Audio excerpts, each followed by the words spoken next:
America और Iran के बीच 1 महीने से भी ज्यादा समय तक चले युद्ध के बाद आखिरकार सीज फायर पर सहमति बन गई है। दोनों देशों ने 2 हफ्ते के लिए युद्ध विराम करने का फैसला किया है, जिससे पूरी दुनिया ने राहत की सांस ली है। इससे पहले युद्ध की वजह से न केवल कच्चे तेल की कीमतें आसमान छू रही थी, बल्कि कई देशों में गंभीर ईंधन संकट पैदा हो गए थे। इन सब की वजह थी ईरान का स्ट्रेट ऑफ हॉर्मुज से जहाजों की आवाजाही पर प्रतिबंध लगाना। अब युद्ध विराम के तहत इस रास्ते को खोलने पर सहमति बनी है।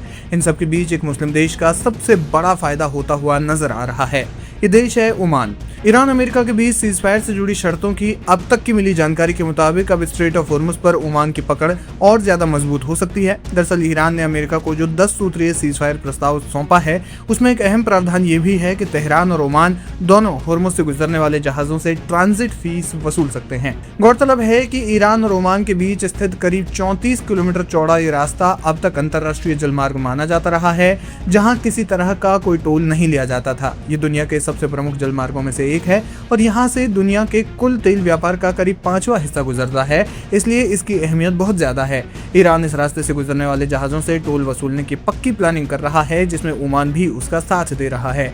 अमेरिका संग सीज फायर की घोषणा के बाद ईरान के विदेश मंत्री अब्बास अराक्ची ने कहा कि जहाजों के स्ट्रेट ऑफ हॉर्मुज से गुजरने की अनुमति ईरानी सैन्य प्रबंधन के तहत दी जाएगी। हालांकि अब तक ये स्पष्ट नहीं है कि ईरान इस मार्ग पर अपनी पकड़ पूरी तरह ढीली करेगा या नहीं।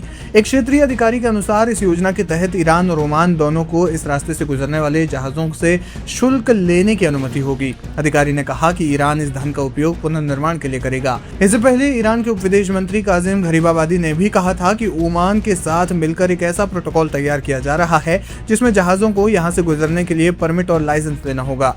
उनका कहना है कि इसका मकसद ट्रांजिट को आसान बनाना है, न रोकना।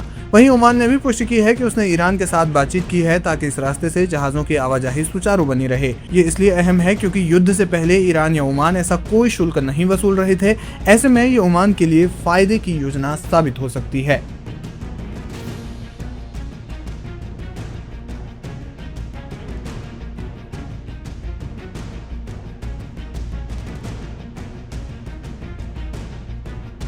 Of the USS Abraham Lincoln. That U.S. aircraft carrier is in the Arabian Sea off the coast of Iran and has the firepower necessary to carry out U.S. President Donald Trump's threats to potentially attack Iran if it doesn't reach a deal.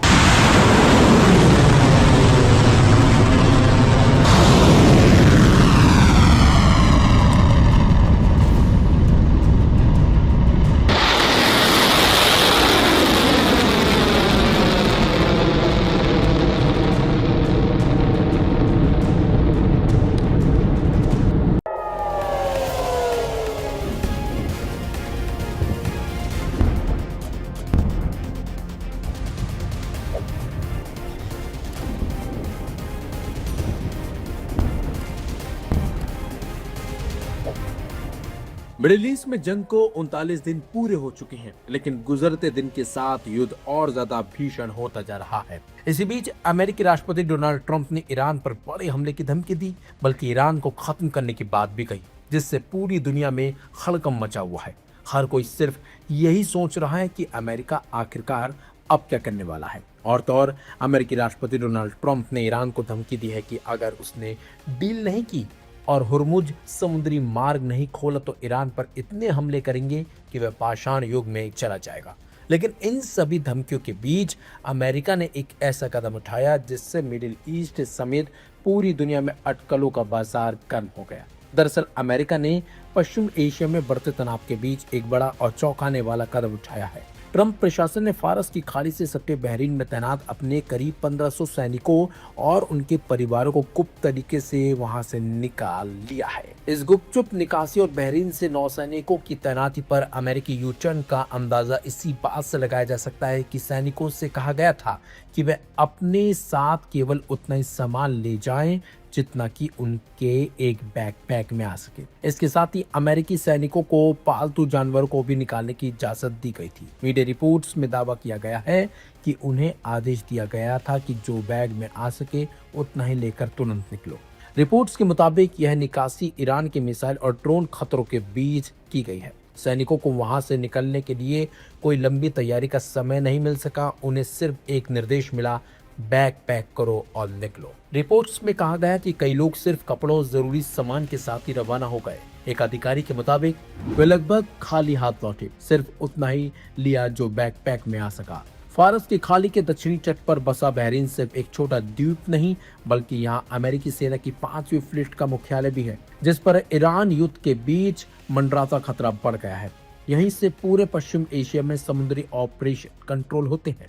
इसके अलावा यह क्षेत्र तेल आपूर्ति और shipping roots के लिए भी बेहद महत्वपूर्ण है। लेकिन सबसे बड़ा खतरा ईरान है। यह ईरान के तट से मात्र 124 नॉटिकल माइल्स दूर पर है, यानी बहरीन ईरानी मिसाइलों और ड्रोनों की सीधी पहुंच में है।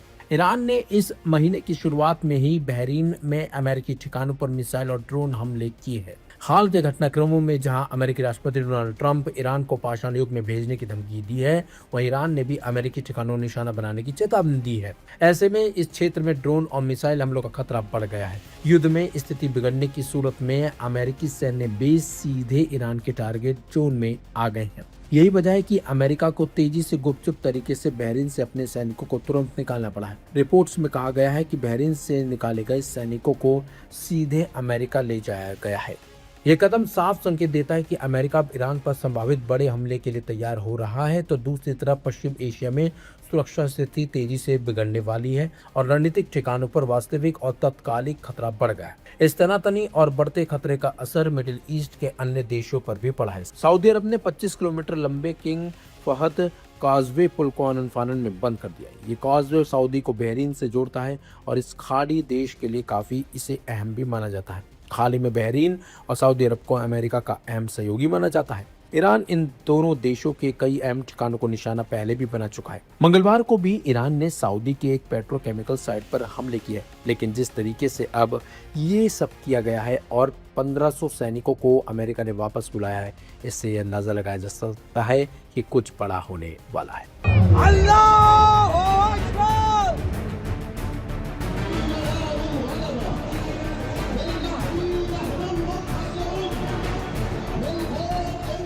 जश्न में झूमते गाते और खुशी से बधाइयां देते हुए ये लोग। ये तस्वीरें आई है तेहरान से, जहां सड़कों पर ईरानी नागरिक युद्ध विराम होने की खुशी में झूम रहे हैं। ईरानी नागरिक इस जंगबंदी को अपनी जीत बता रहे हैं और उनका कहना है कि आखिर 40 दिन के बाद उनके देश ने इजराइल और अमेरिका को हरा दिया। सीजफायर के ऐलान से पहले जब ट्रंप ने बड़े हमले और पावर प्लांट्स पर भीषण बमबारी की बात कही थी, तब ईरान के राष्ट्रपति मसूद पेजेश्कियान ने कहा था कि ईरान के लगभग 1.5 करोड़ लोग मरने के लिए तैयार हैं। हम ईरान की सुरक्षा अस्मिता के लिए खुद को कुर्बान भी कर सकते हैं और मैं खुद इस मामले में सबसे आगे रहूंगा। उन्होंने ईरानी लोगों से पावर प्लांट्स के आसपास जमा होने का आह्वान किया था और कहा कि वे हर हाल में अपने मुल्क की सुरक्षा के लिए तैनात रहेंगे। बताया जा रहा है कि इसके बाद हजारों की संख्या में ईरानी लोग पावर प्लांट्स को घेर कर रात भर डटे रहे। बाद में डेडलाइन खत्म होने के कुछ समय पहले ट्रंप ने ईरान की शर्तों को मानते हुए सीजफायर का ऐलान कर दिया। ईरान के राष्ट्रीय टेलीविजन IRIB ने इस खबर को एक ऐतिहासिक सैन्य और कूटनीतिक जीत के रूप में पेश किया है। ईरान की सुप्रीम नेशनल सिक्योरिटी काउंसिल ने अपने बयान में कहा कि हमने अमेरिका को अपनी 10 सूत्री योजना स्वीकार करने और झुकने पर मजबूर कर दिया है।